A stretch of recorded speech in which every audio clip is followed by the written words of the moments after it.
اعوذ باللہ من الشیطان الرجیم، بسم اللہ الرحمن الرحیم۔ رب اشرح لی صدری ویسر لی امری واحلل عقدۃ من لسانی یفقہوا قولی۔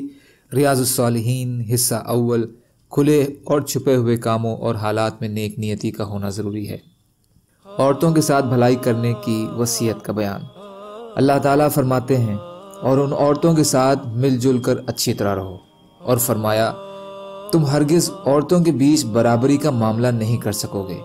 اگرچہ تم اس کی خواہش بھی رکھو،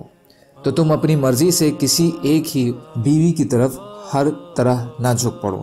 کہ دوسری کو ادھر میں لٹکتا چھوڑ دو، اور اگر اصلاح کرتے اور اللہ سے ڈرتے رہو تو بے شک اللہ بہت بخشنے والے بڑے مہربان ہیں۔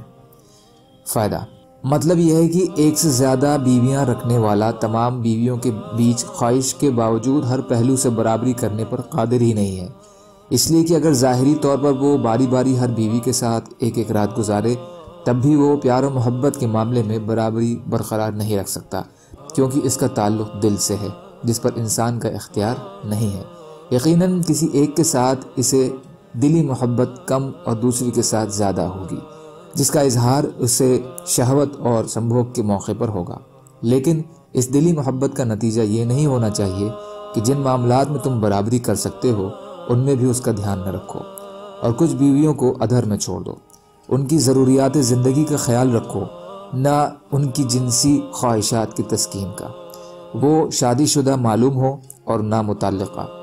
بلکہ اگر تم خلوص نیت سے اصلاح میں کوشش اور اپنے اختیار کی حد تک تمام ظاہری معاملات میں برابری کا اہتمام کرتے رہو گے تو دلی جھکاؤ میں بھی کمی بیشی کو اللہ تعالیٰ معاف فرما دیں گے، کیونکہ وہ جانتا ہے کہ تم اس میں بے بس ہو۔ اسی لیے نبی صلی اللہ علیہ وسلم بھی یہ دعا فرمایا کرتے تھے، یا اللہ، ان معاملات میں جو میرے اختیار میں ہیں میری یہ تقسیم ہے، تو جس معاملے میں میں بے اختیار ہوں اور صرف تو ہی اس پر اختیار رکھتا ہے، اس میں مجھے ملامت نہ کرنا۔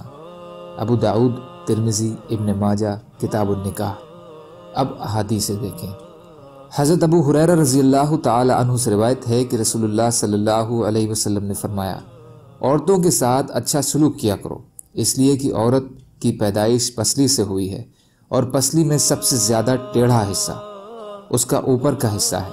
اگر تو اسے سیدھا کرنے لگے گا